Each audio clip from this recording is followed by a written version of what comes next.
Amid the snow, a child offers a cookie and an unexpected invitation to a homeless woman. The girl's innocent gesture sparks a series of encounters that break invisible walls between three lonely hearts. Without knowing it, they begin a journey of healing, where love is born from choices and turns strangers into family. On a cold June morning in New York City, the grey sky seemed to touch the downtown skyscrapers. The constant drizzle transformed the sidewalks into trembling mirrors, reflecting the hurried lives of New Yorkers. At the Port Authority bus terminal, amidst the comings and goings of bundled-up people, Mandy, a 7-year-old girl, observed with curious eyes a woman huddled on a bench. "Daddy, that lady looks cold," Mandy said, tugging on the coat of Robert Anderson, a 38-year-old architect who was checking his phone as they waited for their bus. Robert quickly looked up and saw who his daughter was pointing to, a young woman huddled under a coat too thin for the biting cold. Her dark hair was disheveled, and her face was hidden in her hands. She didn't seem to be asking anyone for anything, just trying to survive the icy morning. "She's not our problem, sweetie," Robert replied, turning his attention back to his phone. "Our bus is coming." But Mandy had inherited her mother's stubbornness. Before Robert realized it, the girl had already approached the woman holding a packet of bear-shaped cookies she had saved from her school lunchbox. "Lady, do you want a little bear?" "They're warm because they were in my pocket," Mandy said, offering a cookie. The woman slowly lifted her face, revealing deep brown eyes that seemed to carry the weight of the world. For an instant, a flash of surprise illuminated her expression. "Thank you, little one," she replied in a hoarse voice, accepting the cookie with trembling fingers. "It's been a long time since anyone offered me anything."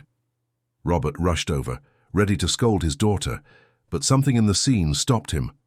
The woman hadn't asked for anything, hadn't tried to approach Mandy. On the contrary, she seemed almost startled by the gesture of kindness.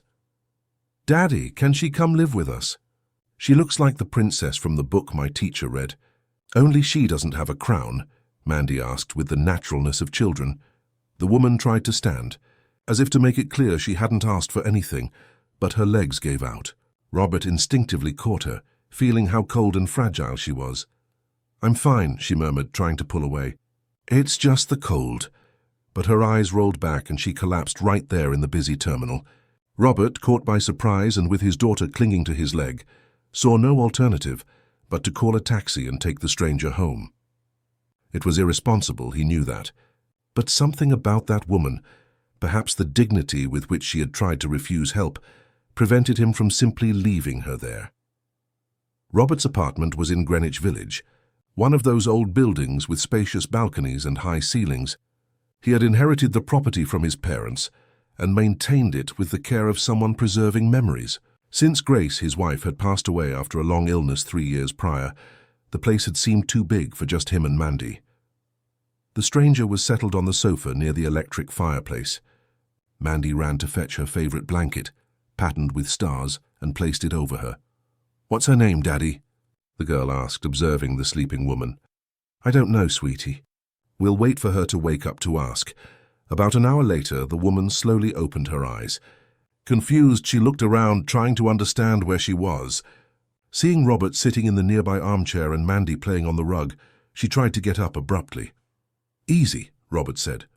"You fainted at the terminal. I'm Robert, and this is my daughter, Mandy. What's your name?" She hesitated, as if trying to decide whether to tell the truth. "Cecilia," she finally replied. "Cecilia Lane." "Cecilia, you're safe here. Mandy insisted we bring you, and honestly, we couldn't leave you like that at the terminal." Mandy approached, holding a rag doll.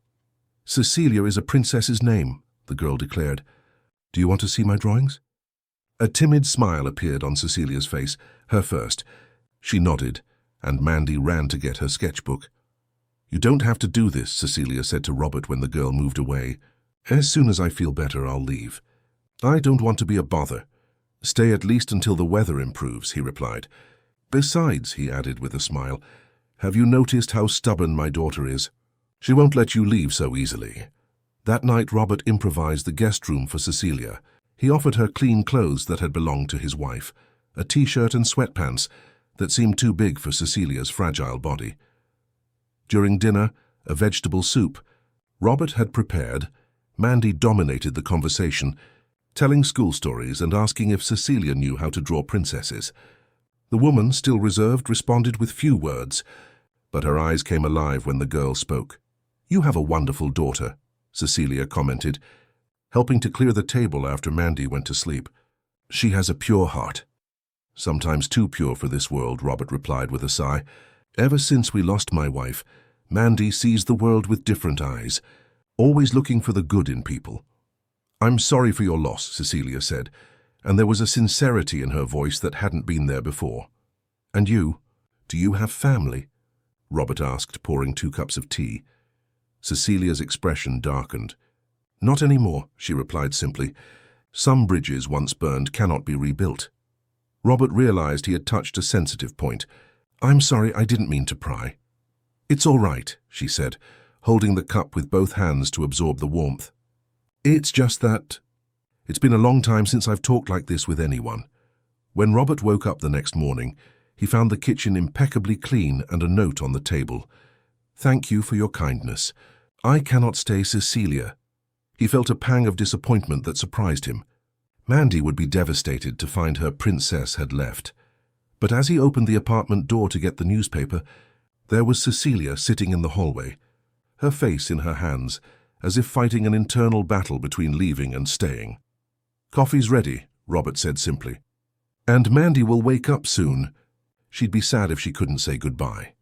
Cecilia looked up. Her eyes filled with silent gratitude and nodded, following him back inside. What neither of them knew was that this simple gesture, returning instead of disappearing, would be the first step on a journey that would transform their lives forever. If this story interested you, don't forget to subscribe to our channel and tell us which city you're watching us from. We'll continue. I promise this will be the best story you'll ever hear. The following days passed at a cautious pace, as if everyone was testing the ground of a new reality. Cecilia remained reserved, speaking little about her past, but her presence was already felt in the apartment's routine. Mornings began with the coffee she silently prepared before everyone woke up. In the afternoons, she helped Mandy with her homework, while Robert worked on his architectural projects in the makeshift office in the living room. It was evident that Cecilia possessed a refined education. Her posture, her manner of speaking, the references she occasionally let slip. One afternoon, while drawing with Mandy at the kitchen table, the girl asked her to draw a princess dress. "I want a dress that shines like the stars on my blanket," Mandy explained enthusiastically. With a few precise strokes, Cecilia created a drawing that made the girl's eyes widen in admiration. It wasn't a simple childish sketch, but a haute couture design worthy of a fashion atelier, with details on fabric drape and small notes on the edges about materials and finishes. "Wow, you draw like people on TV," Mandy exclaimed, fascinated. "Were you an artist before?" A sad smile crossed Cecilia's face. "I used to design clothes a long time ago." Robert, who was passing through the kitchen at that moment, stopped to observe the drawing. Impressed, he asked, "Are you a fashion designer?" "I was," Cecilia replied, quickly putting away her pencil. "In another life."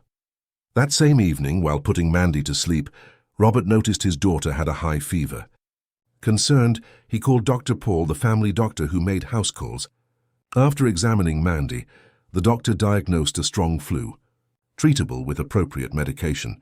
Before leaving, Dr. Paul noticed Cecilia discreetly observing from the bedroom door. "And how are you, madam?" "You look a bit worn out too," he commented.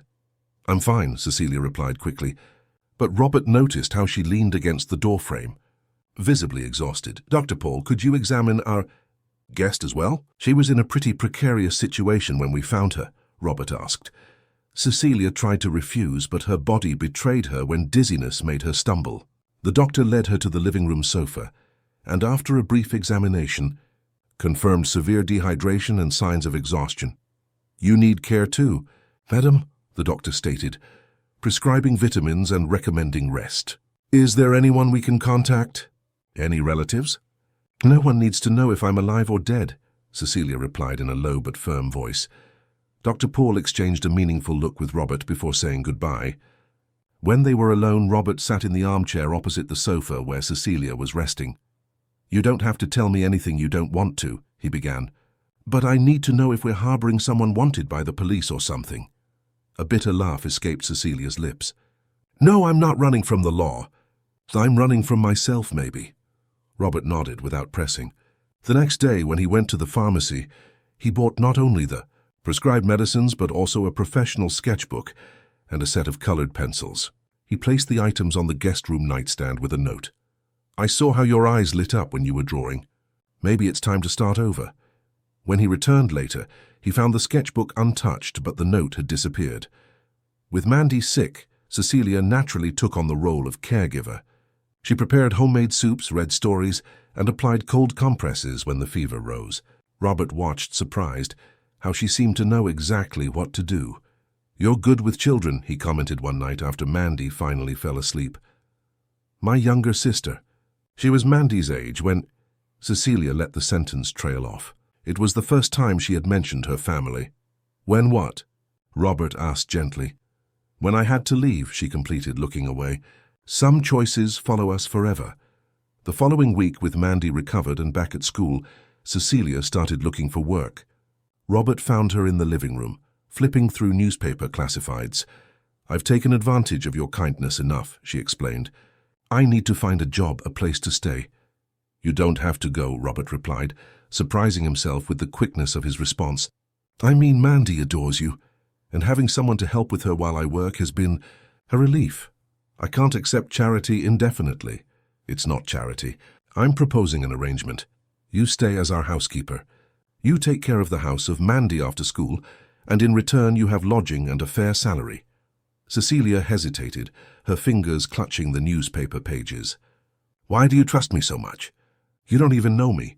I know enough, he replied. I've seen how you care for Mandy, how you respect our space. Besides, he added with a smile, my daughter has an infallible radar for good people. After a moment of silence, Cecilia nodded. I accept then, but with one condition. When I manage to fully get back on my feet, we reassess this agreement. It's a deal. Days turned into weeks. A comfortable routine was established. In the mornings, Cecilia prepared coffee and helped Mandy get ready for school. Afterward, she took care of the house and, in her free time, timidly began to use the sketchbook Robert had given her. Robert caught her a few times absorbed in her sketches, elegant dresses, skirts with impossible drapes, details that transformed simple pieces into works of art. She always closed the sketchbook quickly when she noticed his presence.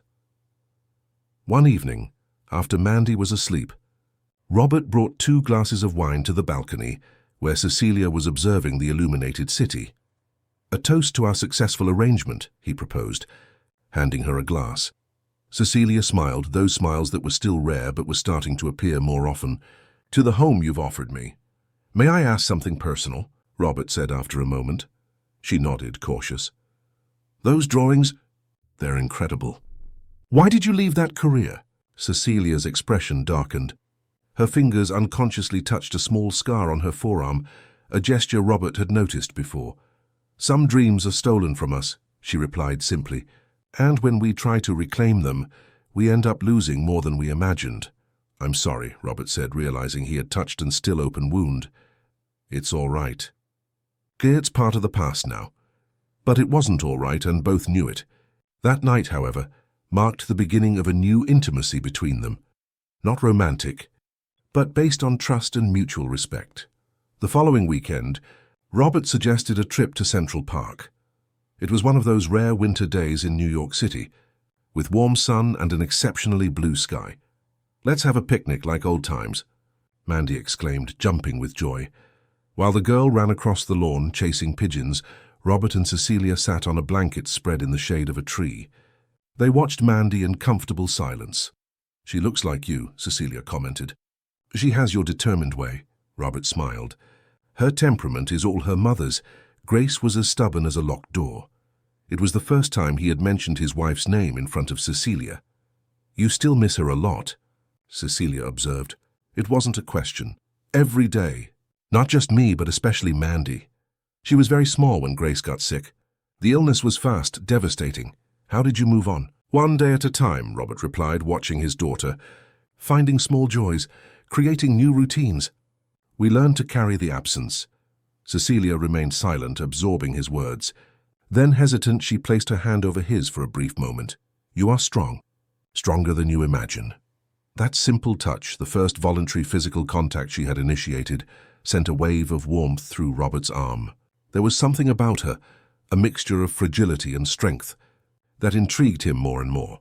That night, after they returned from their outing, and Mandy fell asleep exhausted, Robert found Cecilia in the kitchen preparing tea. "Thank you for today," she said. "It's been a long time since I felt part of something like this." "Part of a family?" Robert ventured. Cecilia's eyes filled with tears that she tried to hide. "Yes, that." Robert approached, gently touching her shoulder. "You're safe here, Cecilia. With us." She nodded, unable to speak.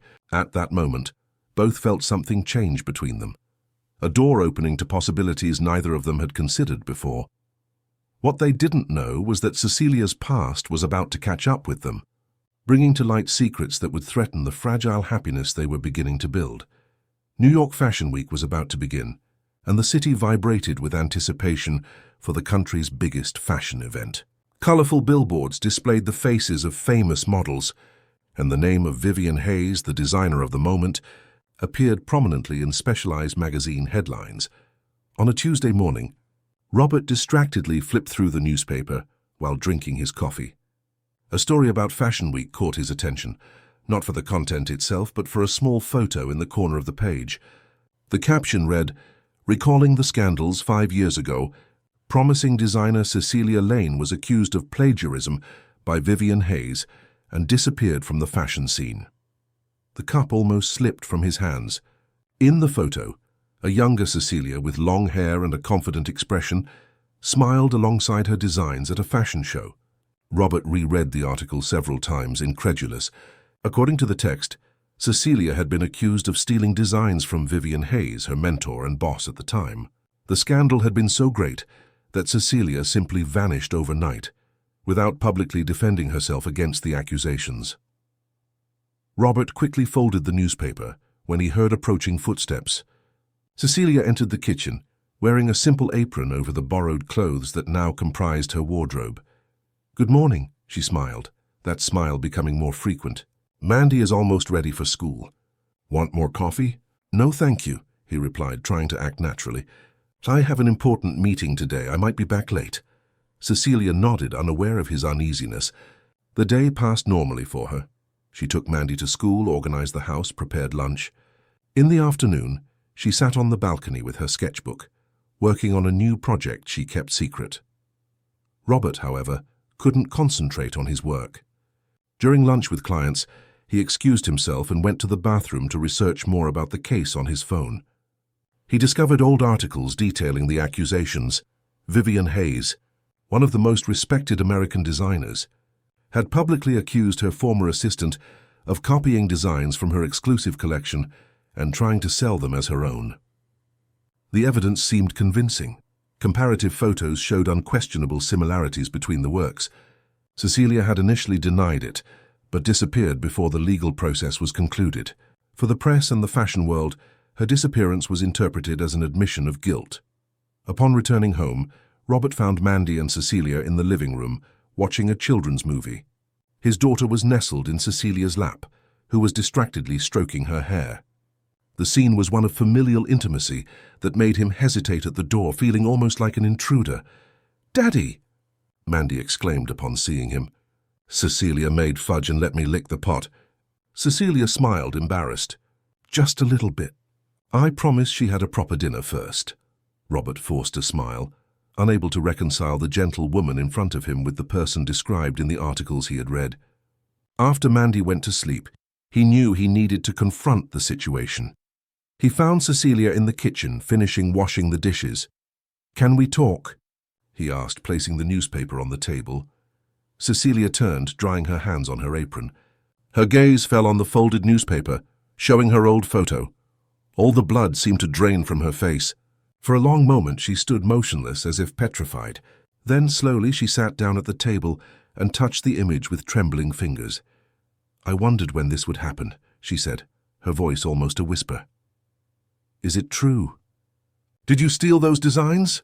Robert asked directly. "No." The answer came firm, without hesitation. Her eyes met his with an intensity that surprised him. "I never stole anything from anyone. I was betrayed and used as a scapegoat. Then why run? Why not defend yourself?" A bitter laugh escaped her lips.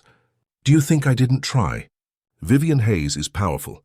Robert, she has connections throughout the industry, friends in the press. When I tried to show my original sketches, dated months before hers, no one wanted to see them. When I presented witnesses, they mysteriously changed their testimonies." She took a deep breath as if each word was painful. "Vivian was my mentor, my inspiration. I trusted her completely. One day I found my sketchbook on her desk. She said she was just admiring my work. 3 months later, she launched a collection with designs strikingly similar to mine. When I questioned her, she turned the tables, publicly accusing me of theft. There was no way to prove your innocence. My apartment was broken into days after the accusation. They took my original sketchbooks, my computer, everything that could defend me. I received veiled threats. I realized it was a battle I couldn't win." Robert studied her face, looking for signs of deceit. He found only pain and a contained anger that seemed to consume Cecilia from within. "Why are you telling me this now?" "You could have made up another story." Cecilia looked up at him. "Because during these months you and Mandy gave me something I had lost. Trust. And I cannot repay that with lies." Robert nodded slowly. He wanted to believe her, but doubts persisted. "What happened after you disappeared?" "I tried to start over in other cities. Chicago, Philadelphia, Miami. But the scandal followed me. No one in the fashion industry would give me work. I ended up taking increasingly precarious jobs until I couldn't afford rent anymore. The streets of New York City were my last resort." Her hands trembled on the table. Robert, on an impulse, covered them with his own. "I believe you," he said, surprising both of them with the firmness of his conviction. Cecilia's eyes filled with tears. "You shouldn't. I wouldn't believe it myself if I were in your shoes."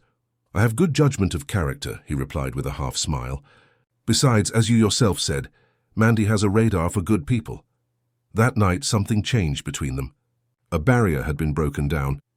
In the following days, Cecilia began to open up more, sharing small stories from her previous life, her childhood in Virginia, her fashion studies in Paris with a hard-won scholarship, her dreams of creating a brand that valued American craftsmanship. On a Friday night, when Mandy was already asleep, Robert found Cecilia on the balcony, watching the fine rain falling over the city. He offered her a glass of wine, which she accepted with a smile. "I've been thinking," he began, leaning on the railing beside her. "You should go back to designing professionally." Cecilia shook her head. "That dream is dead, Robert." "Dreams don't die that easily," he argued. "I've seen your recent drawings. They're extraordinary. And what would I do with them? No one in the industry would give me a chance." "Maybe you don't need the industry, not now. Start small. Exclusive pieces, online sales, away from the spotlight until you're ready to face your past." She stared at him, surprised by the suggestion. "Why do you care so much?" "Because—" Robert hesitated, realizing he was entering dangerous territory. "Because I saw what happens when someone gives up on living. After Grace left, I almost lost myself too. Mandy saved me. She made me realize I needed to go on for her." Cecilia lightly touched his arm. "You're a good father, and a good man, Robert." Their gazes met, and for a moment the world seemed to pause. Robert leaned slightly toward her, feeling the electricity of the moment. Cecilia did not pull back. Their lips were inches apart when the phone rang shrilly, breaking the spell. It was the babysitter who occasionally looked after Mandy, notifying them she couldn't come the next day as planned. When Robert returned to the balcony, the moment had passed, but something lingered in the air between them, a possibility, a future neither of them dared to name yet. The next day, while Robert took Mandy to ballet, Cecilia decided to organize some belongings she had accumulated. While tidying her few clothes, she found the card Dr. Paul had left on his last visit. On an impulse, she called him. "Dr. Paul? This is Cecilia, Robert Anderson's guest. I needed to ask some medical questions if you have a moment." The doctor received her in his office that same afternoon. Cecilia explained her situation. The years of extreme stress, poor nutrition, nights spent outdoors. She wanted to know if there was any permanent damage to her health. "Physically, you're recovering well," the doctor affirmed after examining her. "But emotional scars take longer. Have you considered therapy?" Cecilia smiled sadly. I don't have the financial means for that, doctor. I know a social project that offers free psychological care. I can refer you. Leaving the office, Cecilia felt lighter. She was taking control of her life again, step by step. She decided to surprise Mandy and Robert. She would prepare a special recipe from her grandmother for dinner. On the way to the market, she passed a fabric store. In the window, a mannequin displayed a dress she instantly recognized as one of her stolen designs, now part of Vivian Hayes' more accessible line. She stood paralyzed, watching her own work transformed and commercialized by the person who had destroyed her career. A store employee approached the window and recognized Cecilia. Her eyes widened and she quickly moved away, probably to alert management. Cecilia didn't wait. She turned and walked quickly in the opposite direction, her heart pounding against her ribs. That unexpected encounter deeply shook her. Upon returning to the apartment, she began packing her few things, overwhelmed by panic. What if the employee spread the word that she had seen her? What if Vivian found out where she was? Worse still, what if Robert and Mandy were dragged into her scandal? When Robert arrived with Mandy, he found Cecilia with a small packed backpack. "What's going on?" he asked, confused. "I need to leave," she replied, avoiding his gaze. "I've stayed too long. I've abused your hospitality." "Cecilia, if this is because of what we talked about yesterday—" "It's not that," she interrupted. "It's just that my presence could bring problems for you. I've already caused enough damage." Mandy, realizing what was happening, clung to Cecilia's leg. "You promised to teach me how to draw dresses tomorrow." "You promised!" Cecilia knelt, looking into the girl's eyes. "Some promises are hard to keep, little one. Even when we really want to. Is it my fault? Did I do something wrong?" Mandy's voice was choked. "No, my love. You are perfect. It's me who needs to fix some things in myself." Robert watched the scene, torn between respecting Cecilia's decision and the desire to stop her. In the few months she had been there, she had become indispensable, not just as help with Mandy and the house, but as a presence that had brought light back into their lives. "Can we talk about this?" he asked. "Whatever the problem is, we can solve it together." Cecilia shook her head. "Some battles we have to fight alone, Robert." Mandy ran to her room and came back holding her most precious teddy bear. "Take Mr. Bear with you. He'll protect you." Cecilia accepted the stuffed animal, unable to hold back her tears. She hugged Mandy tightly, absorbing her scent of children's shampoo and innocence. Then, without looking at Robert, she picked up her backpack and headed for the door. "Cecilia," Robert called, his voice betraying contained emotion. "This will always be your home. There will always be a place for you here." She nodded briefly and left, softly closing the door behind her. In the hallway, she leaned against the wall for a moment, fighting the urge to turn back. But fear was stronger, fear that her past would destroy the happiness she had found with them. The apartment seemed empty without Cecilia. Robert tried to maintain normalcy for Mandy, but her absence was felt in every corner. In the less elaborate breakfasts, in the girls' clothes he tried to match without the same flair, in the silence that filled the spaces where there had once been gentle conversations. Mandy asked about her every day.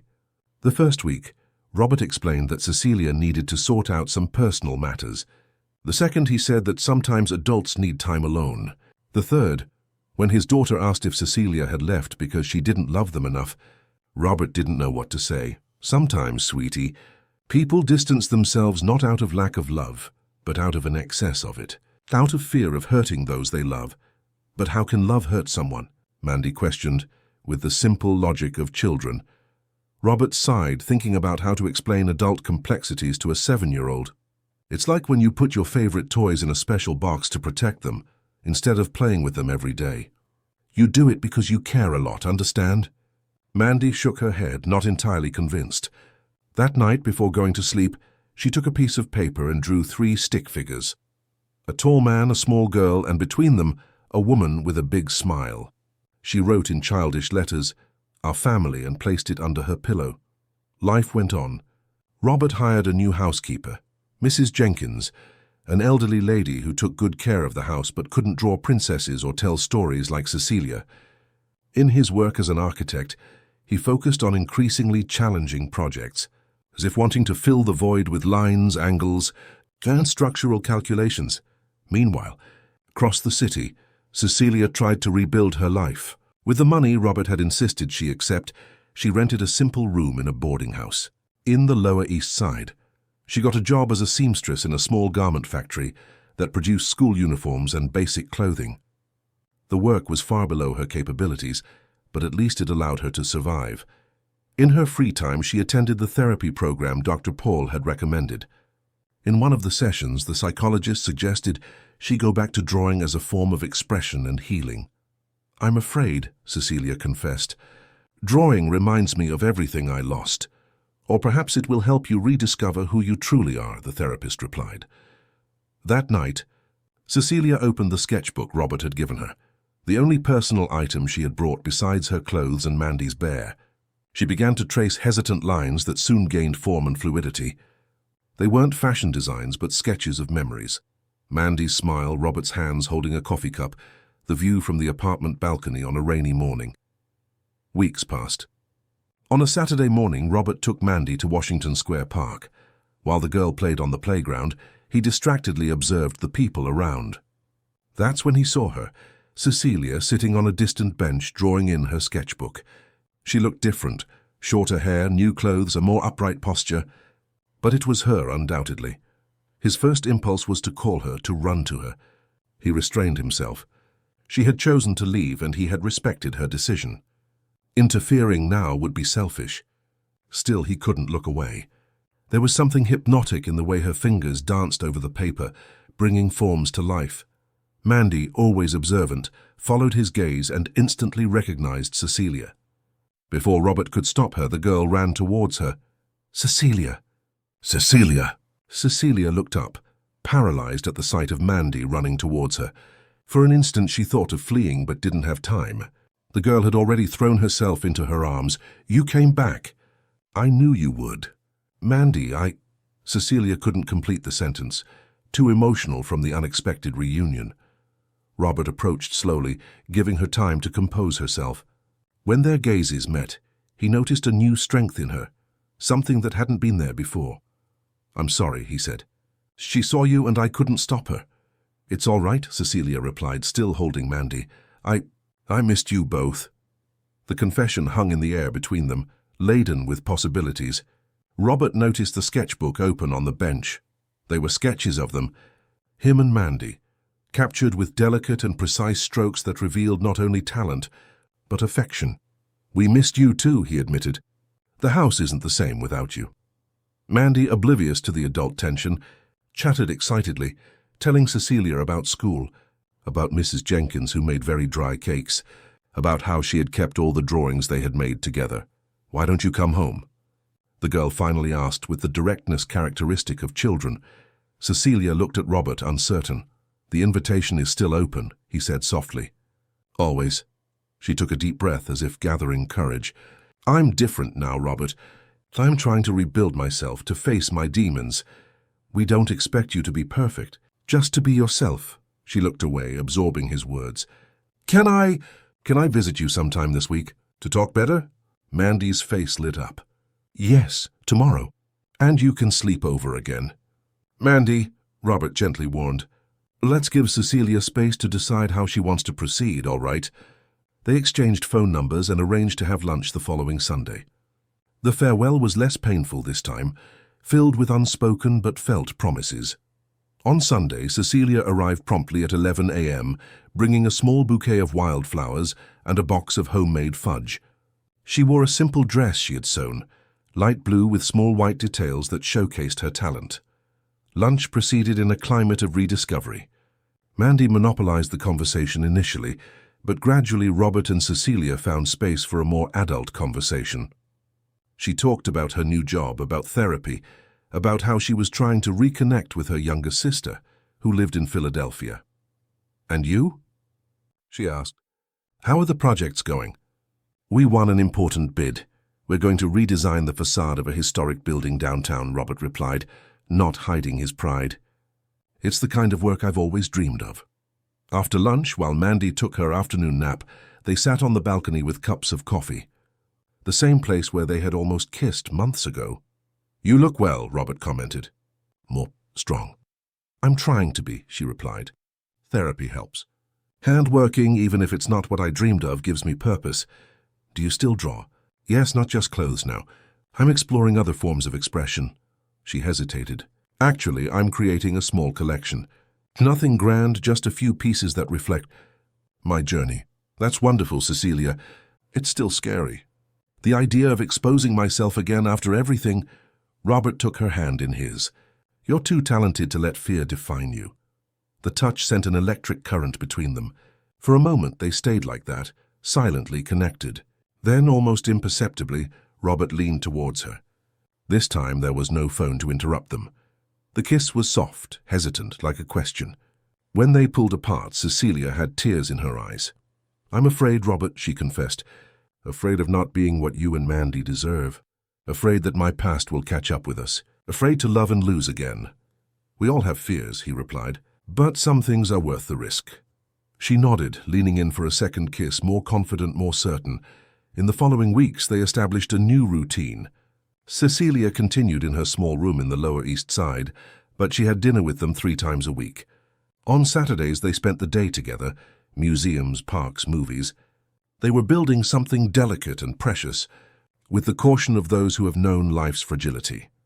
On one of those nights after putting Mandy to sleep, Robert showed Cecilia a space in his apartment that she had never noticed before. A small room he used to store work materials. I've been thinking, he said. This space could be transformed into an atelier for you. A place to create, to go back to doing what you love. Cecilia looked around, imagining the possibilities. Her cutting table there, shelves with fabrics over here, mannequins by the window that offered perfect natural light. Robert, I don't know what to say. Say yes. You don't have to move back in if you're not ready. But having a space to create here near us, it would be a start. She touched the walls of the small room as if touching a materialized dream. You really believe in me, don't you? She asked, her voice filled with emotion. Since the first day, he replied simply. That night marked a new phase in their relationship. Cecilia began to set up her small atelier, bringing basic materials, transforming the space with her unique vision. Mandy loved watching her work, absorbing every detail of the creative process with attentive eyes. A month later, during a rainy Sunday afternoon, Cecilia was finishing a special dress, an exclusive design for a client she had met through her therapist. It was a delicate piece, with embroideries that told a story of rebirth through symbols subtly integrated into the fabric. Concentrated on her work, she didn't notice Robert watching her from the doorway. This is extraordinary, he commented, making her jump. Thank you, she replied, blushing slightly. It's a special project, for a cancer survivor who wants to celebrate her new phase. Robert approached, admiring the details. You don't just create clothes, Cecilia. You create meaning. She smiled, touched by the compliment. At that moment, Mandy ran into the atelier waving a paper. Look what I drew, Cece. It was a childish drawing of 3 people holding hands in front of a colorful house. Above them, written in large letters, My family, me, Daddy, and Mommy Cece. Cecilia froze as she read the words. She looked at Robert, unsure how to react. He seemed equally surprised. Mandy, dear, he began cautiously. You wrote Mommy? Yes, the girl replied enthusiastically. Because Cece takes care of me, makes yummy food, teaches me things, and loves me. That's what mommies do, right? The silence that followed was dense, laden with emotion. Cecilia knelt down to the girl's height, her eyes brimming with tears. Mandy, I'm so honored you think of me that way. But I don't want to replace your real mom. She will always be your mother. I know, Mandy replied with surprising maturity. Mommy Grace is in heaven. But you're here. I can have 2, can't I? Robert approached, hugging them both. We can build our family however we want, sweetie, with all the love we can gather. That night, after Mandy fell asleep, Robert and Cecilia sat in the living room, processing what had happened. I didn't ask her to call me that, Cecilia said, still shaken. I never wanted to take Grace's place. I know, Robert replied, holding her hand. And Grace would know too. She always said that love isn't a limited resource. The more you give, the more it grows. Cecilia leaned her head on his shoulder, allowing herself for the first time to glimpse a future where she truly belonged to that family, a future where her fears did not dictate her choices. But fate still had some trials in store for them. And Cecilia's past was about to reappear in an unexpected way, testing the strength of everything they had built together. New York, Fashion Week was in full swing, and the city breathed fashion through every pore. Giant billboards displayed the faces of the moment's models, and the buzz about new collections dominated conversations in cafes, restaurants, and social media. Vivienne Hayes's name was prominently featured as always, announcing what would be the most revolutionary collection in years. In her small atelier in Robert's apartment, Cecilia worked on a project she kept secret.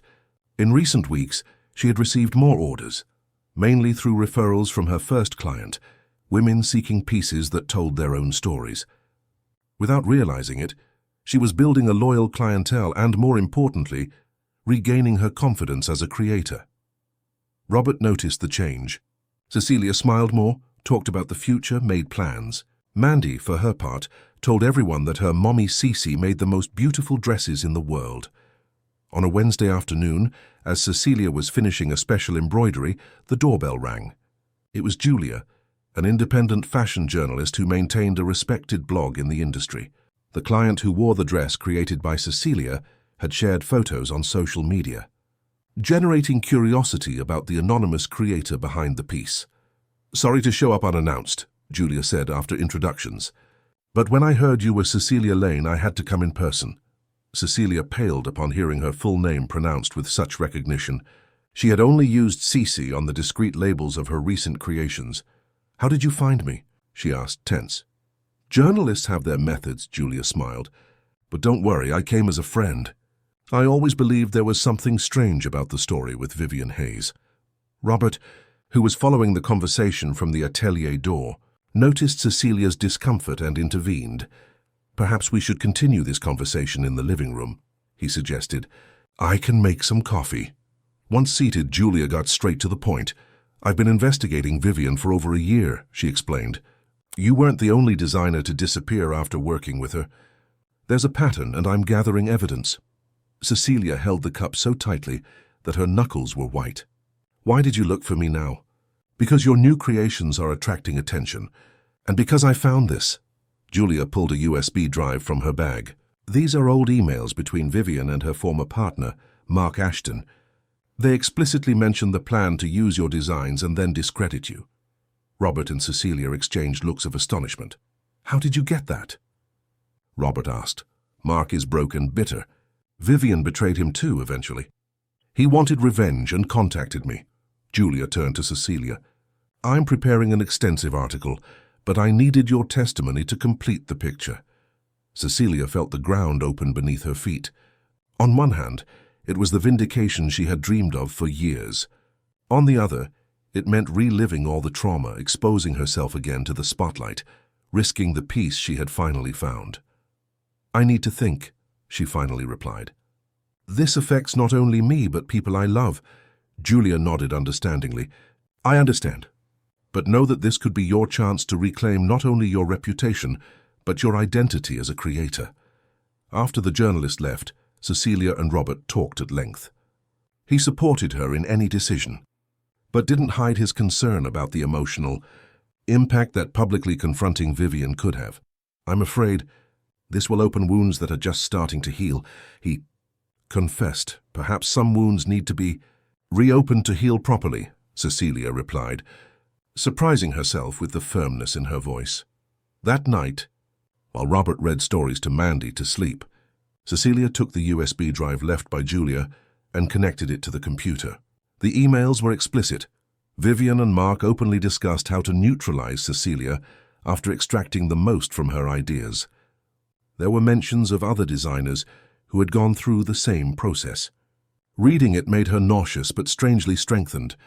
It wasn't her paranoia. The conspiracy had been real.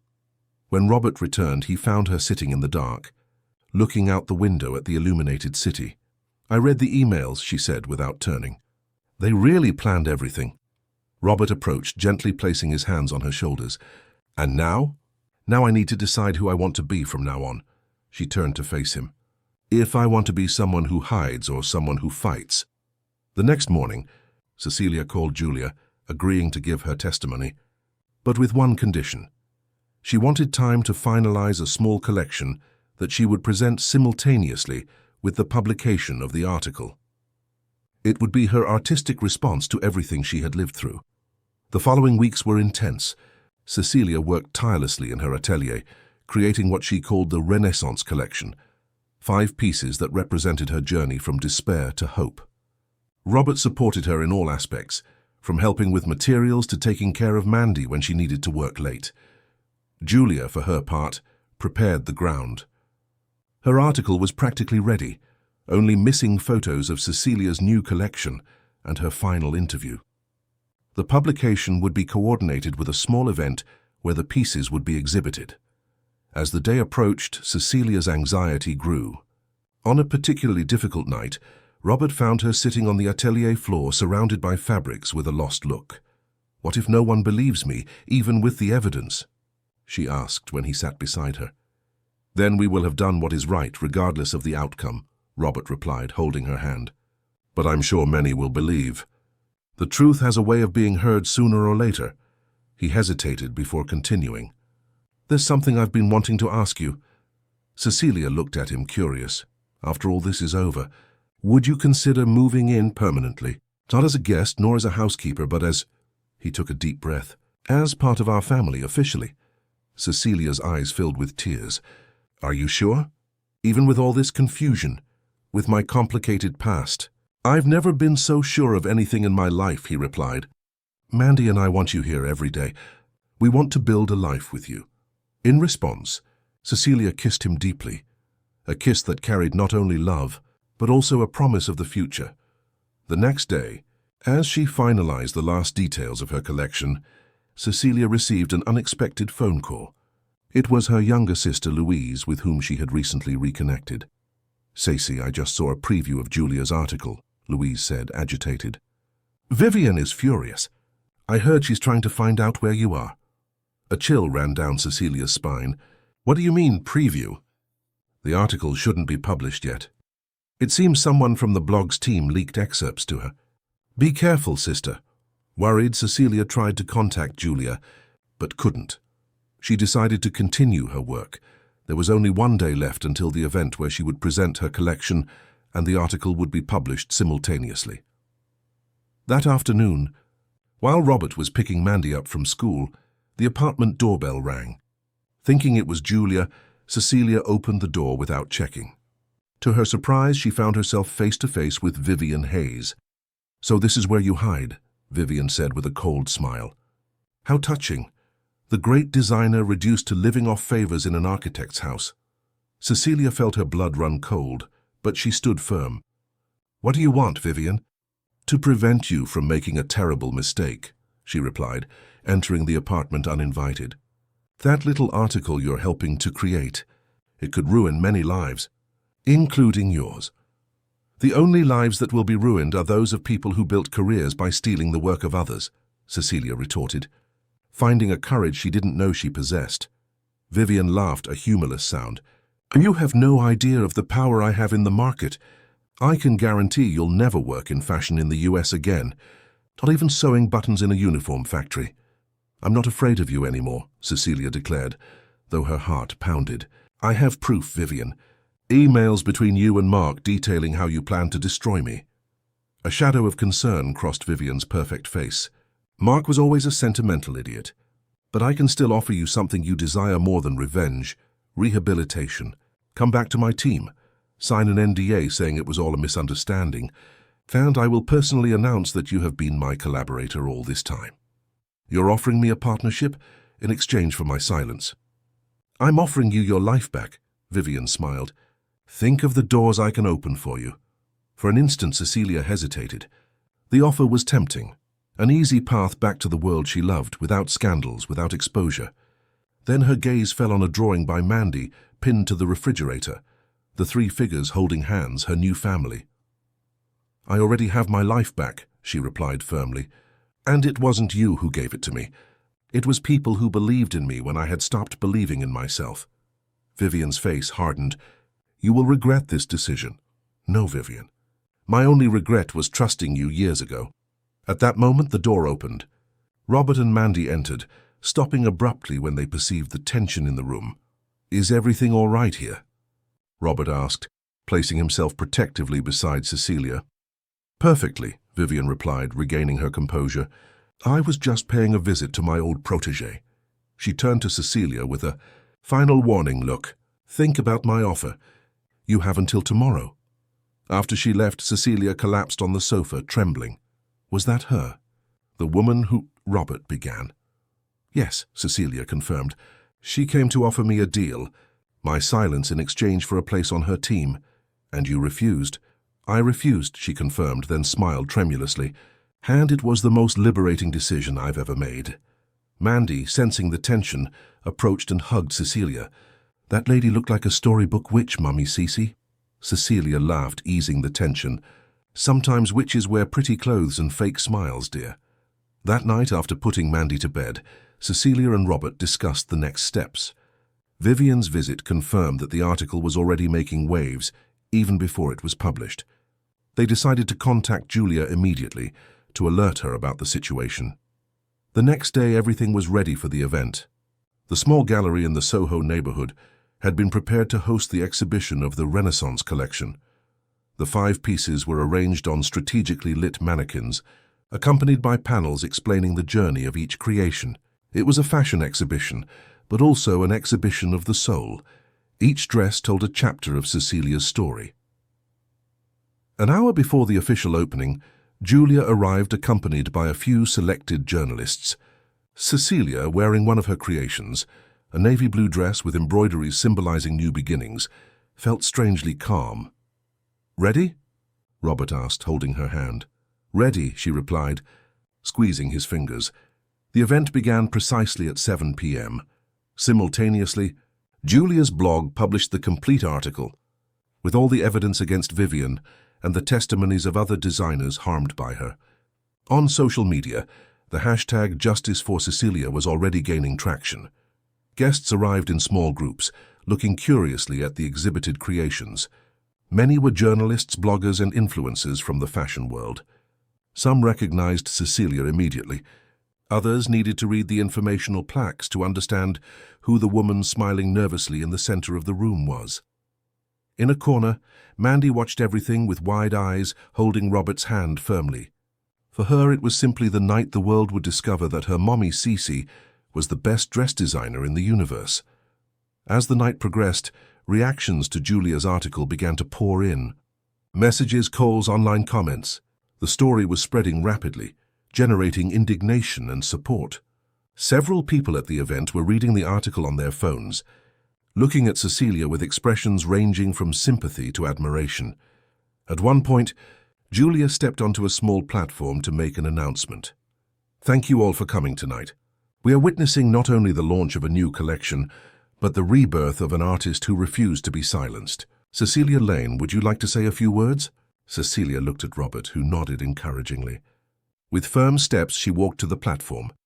She looked at the small crowd and took a deep breath. For years, I lived in the shadows, believing my dream had been stolen from me. I lost everything, my career, my confidence, my home. But I learned that some dreams are too stubborn to die. Her eyes met Mandy's and Robert's, and that sometimes we need to lose everything to find what truly matters. She paused. Emotional. This collection is not just about fashion, it's about rising from the ashes, about finding strength when we think there's none left, and most importantly, about transforming pain into beauty. When she finished her speech, the gallery erupted in applause. People approached wanting to meet her, ask questions, express support. A representative from an important concept store showed interest in exhibiting her pieces. A fashion editor promised an interview for the next issue of her magazine. Amidst the buzz, Robert approached with Mandy. You were magnificent, he whispered, kissing her gently. I'm proud. Mommy Cece, Mandy declared, hugging her legs. At that moment, Cecilia knew for sure that she had made the right decision. It didn't matter what Vivian would try to do next, no matter the challenges that still lay ahead. She had regained her voice, her art, and, most importantly, she had found a love that not even the most perfect design could capture. The event lasted late into the night. When the last guests left, Cecilia, Robert, and Mandy, who had fallen asleep on the gallery sofa, were left alone, surrounded by the creations that marked the beginning of a new phase. "Shall we go home?" Robert asked, picking Mandy up. Home. The word had never sounded so sweet to Cecilia's ears. "Yes," she replied. "Let's go home." 6 months had passed since the exhibition in Soho. Cecilia's life had transformed in ways she could never have imagined. Julia's article had caused a veritable earthquake in the American fashion world. Vivienne Hayes, confronted with irrefutable evidence, initially tried to deny everything. But when other designers began to come forward with similar stories, her reputation quickly crumbled. The major brands that sponsored Vivienne broke their contracts. Magazines that had placed her on pedestals now published critical analyses of her ascent based on stolen works. The empire she had built so carefully began to collapse, stone by stone. For Cecilia, however, revenge did not bring the satisfaction she had imagined. There was a certain sadness in seeing someone with so much talent, because Vivienne, despite everything, was talented, destroy herself out of greed and insecurity. But this sadness was eclipsed by the feeling of justice, and especially by the freedom to follow her own path without the shadows of the past. And what a path it had been. After the exhibition, Cecilia received several proposals, from stores wanting to sell her creations, from magazines requesting interviews, even from investors interested in financing her own brand. She accepted some opportunities, refused others, always following her newly rediscovered instinct. With Robert's help, she set up a larger atelier in a commercial space near the apartment. She hired 2 assistants, talented young designers who, like her one day, just needed an opportunity. She created the brand Patchwork, specializing in personalized pieces that told stories through fabrics, cuts, and embroideries. The philosophy was simple. Each piece should reflect the unique journey of the wearer. They weren't just dresses, blouses, or skirts. They were manifestations of resilience, hope, and authenticity, and the public responded with enthusiasm. In a world of fast fashion and disposable trends, Cecilia's lasting and meaningful creations found their place. But it wasn't all roses. Success brought new challenges, especially for the balance between professional and personal life. Some nights, Cecilia came home so exhausted that she could barely eat dinner before falling asleep. Robert, understanding, took on more responsibilities with Mandy during those times. On one of those nights, after a particularly stressful day at the atelier, Cecilia returned to find the apartment silent. It was strange. Normally, Mandy would greet her with enthusiastic hugs and endless stories about her day. "Robert?" "Mandy?" she called, leaving her bag on the sofa. No response. Concerned, she walked through the apartment until she found a note on the kitchen table. "Follow the flowers." Intrigued, she then noticed a path of rose petals that began at the kitchen entrance and led down the hallway. Following it, she reached the door of her old home atelier, now transformed into a shared office with Robert. Upon opening the door, she was speechless. The room was decorated with small lights, more flowers, and photographs hung on a makeshift clothesline. They were images of her, Robert, and Mandy from the past few months, moments of joy captured on paper. In the center of the room, a small table was set for 3, with candles, beautiful dishes, and crystal glasses. Beside it, Robert and Mandy smiled nervously, dressed in party clothes. "What is this?" Cecilia asked, emotional. "A celebration," Robert replied, approaching to kiss her. "It's exactly 1 year since a certain stubborn little girl offered a cookie to a stranger at a bus terminal. Mandy ran to hug her. It was the luckiest day of my life." Cecilia knelt to the girl's height. "Mine too, little one." "Mine too." Dinner was simple but perfect, Cecilia's favorite dish, prepared by Robert with Mandy's enthusiastic supervision. They talked, laughed, reminisced about moments from the past 12 months, the difficulties, the victories, the transformations. After dessert, when Mandy was distracted with her chocolate pudding, Robert took something from his pocket. It wasn't a jewelry box as Cecilia expected, but a small folded piece of fabric. "Do you recognize this?" he asked. Cecilia unfolded the fabric carefully. It was a worn handkerchief with small stains that time hadn't managed to remove. Her eyes filled with tears as she recognized it. "It's the handkerchief I used to cover Mandy that first day, when she was cold at the terminal," she whispered. "I kept it all these months," Robert explained. "For me, it represents the moment our story truly began, when you, even having almost nothing, gave what you could to care for someone you didn't even know." He took her hands in his. Cecilia, I'm not a man of grand gestures or poetic words. I'm just an architect who believes in building things to last. And I want to build a life with you, brick by brick, day after day. Are you going to marry us, Mommy Cece? Mandy interrupted, unable to contain her excitement. Apparently she was on the plan. Cecilia looked at the two of them, the man who loved her despite all her fractures and the girl who had seen her worth when she herself couldn't. Her family, not by blood but by choice. Yes, she replied simply. 1,000 times yes. Robert then took a small box from his other pocket. Inside, a delicate ring with a blue stone, not an ostentatious diamond, but an aquamarine that resembled the color of Cecilia's eyes when she smiled. I thought a lot about what kind of ring to choose, he explained, as he slid the jewel onto her finger. I wanted something that represented you, not the past or the future, but who you are now. Strong, unique, radiant. Cecilia admired the ring, marveling not so much at the beauty of the jewel, but at the symbolism it carried. It was a commitment, yes, but also a celebration of her journey. Mandy jumped from her chair, no longer able to contain her joy. Does that mean I'm going to be a bridesmaid? Can I wear a dress designed by you? Of course you can, Cecilia laughed, hugging her. The most beautiful one I've ever created. That night marked the beginning of planning what would be not just a ceremony, but a true celebration of new beginnings. They decided on something intimate, with only close friends and family. The date was set for 3 months later. Enough time for preparations, but not so long that it felt like an eternity.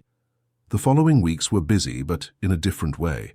At the atelier, Cecilia delegated more responsibilities to her assistants so she could dedicate herself to her wedding dress. A special project she kept secret, working on it only in her spare time. The dress was becoming her masterpiece, not for its technical complexity, but for the meaning of every detail.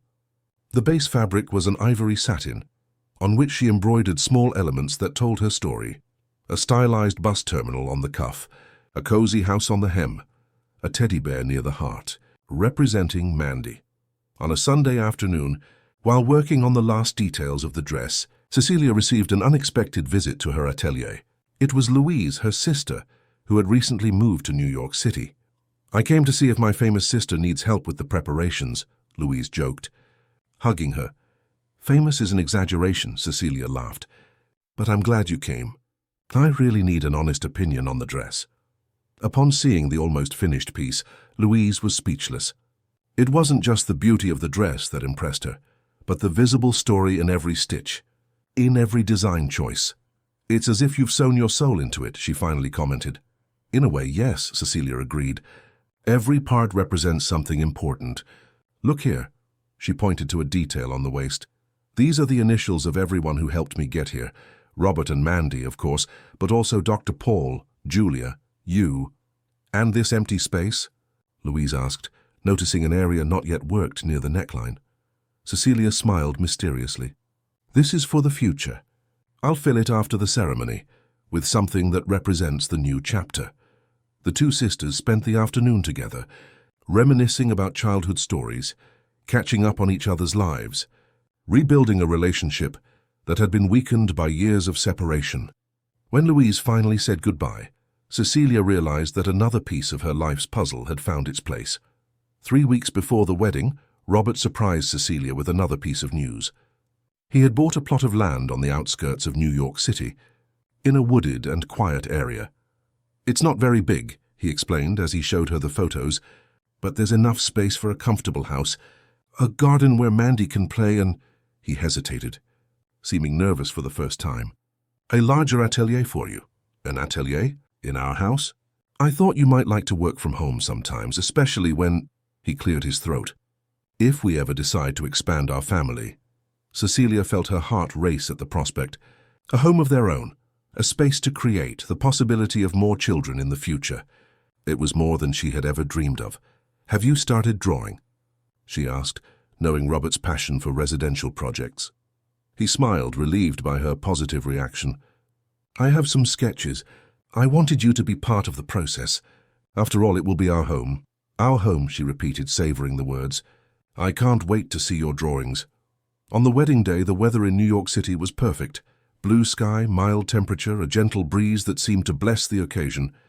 The ceremony would be held in the garden of a small inn on the outskirts of the city, overlooking a preserved forest area.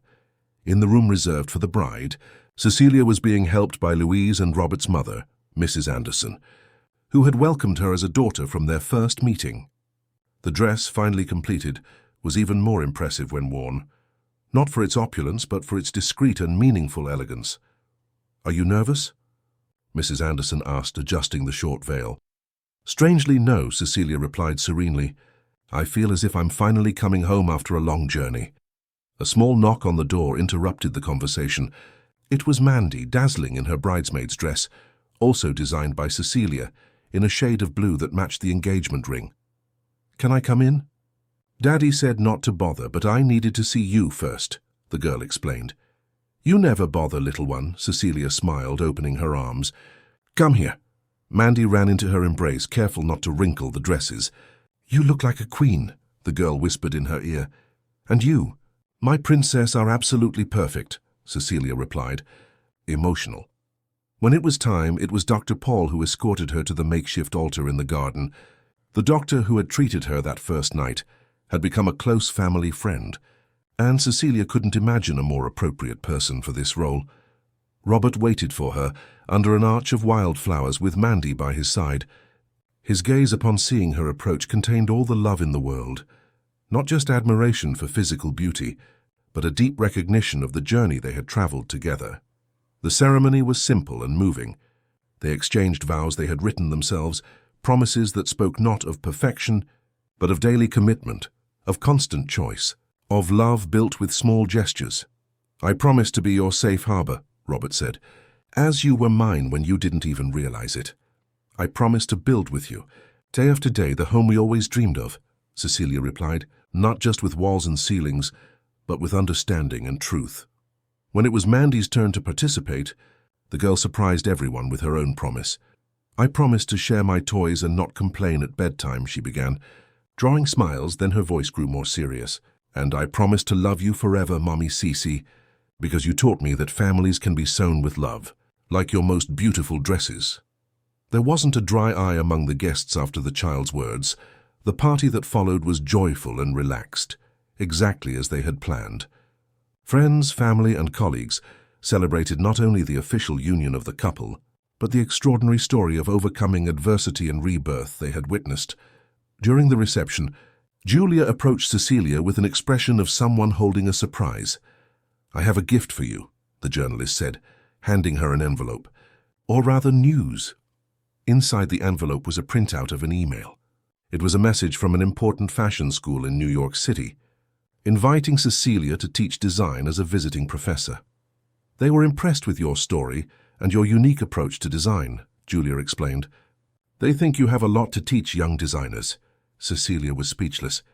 Teaching was something she had never seriously considered, but which now seemed a natural extension of her journey, sharing not only techniques, but values, resilience, professional ethics. "You don't have to decide now," Julia continued. "It's just a seed I've planted. Think about it after the honeymoon." The honeymoon. 3 weeks on the Florida Keys, away from the hustle and bustle of New York City, just the three of them, because of course Mandy would come along. It was a trip that symbolized the official start of their life as a family, although in their hearts that family had existed for a long time. The party continued into the night, with music, dancing, and celebration. At one point, Cecilia stepped back a little, observing Robert and Mandy dancing together from afar, laughing at some private joke. Dr. Paul approached, offering her a glass of champagne. "Pensive?" he asked. "Grateful," she corrected. "Looking at them there, I think about how close I was to never knowing them. If Mandy hadn't insisted on helping me that day." "Children have a wisdom that we often lose with age," the doctor commented. "They see people, not circumstances." Cecilia nodded thoughtfully. "Do you know what impresses me most? How the darkest moments of my life led me to the greatest light I have ever known. If I could go back, I wouldn't change anything, not even the most difficult days on the streets. Because those were the days that brought you here," the doctor completed. "Exactly." Robert then approached, breathless from dancing with Mandy. "May I steal my wife for a dance?" he asked the doctor. All yours, Dr. Paul smiled, stepping away. On the dance floor, under soft lights and to the sound of romantic music, Robert pulled Cecilia close. Happy? He asked. More than I ever imagined possible, she replied, resting her head on his shoulder. Do you know what Mandy told me just now? Robert commented. That when she grows up, she wants to create clothes that tell stories like you. Cecilia smiled, emotional.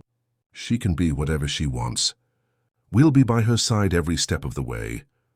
Like a real family, Robert completed. The truest of all, Cecilia agreed. That night, long after the party ended, and Mandy fell asleep exhausted in her room, Cecilia completed the embroidery on her wedding dress. In the space she had left empty near her heart, she embroidered 3 small figures holding hands, a man, a woman, and a child.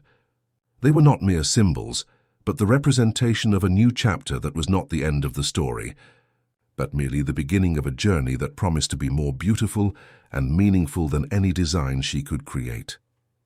As she carefully put away the dress, now complete, Cecilia reflected on the path that had led her there. From a betrayed young designer to a homeless, hopeless woman, from a temporary guest to a beloved mother figure and wife, from a victim of circumstances to the protagonist of her own story. Each phase had added a patch to the complex fabric of her identity. And those patches, sewn with tears, laughter, fear, and hope, had created the most beautiful pattern of all, that of a life lived with authenticity, courage, and above all, love. Dear listeners, we hope the story of Cecilia, Robert, and Mandy has touched your hearts. To continue this emotional journey, we have prepared a special playlist with equally captivating stories. Find it here by clicking to your left. If you enjoyed this narrative, don't forget to subscribe to our channel and give the video a like. Every day we bring unique stories that explore the complexity of life. Don't miss our upcoming content. We look forward to seeing your comments.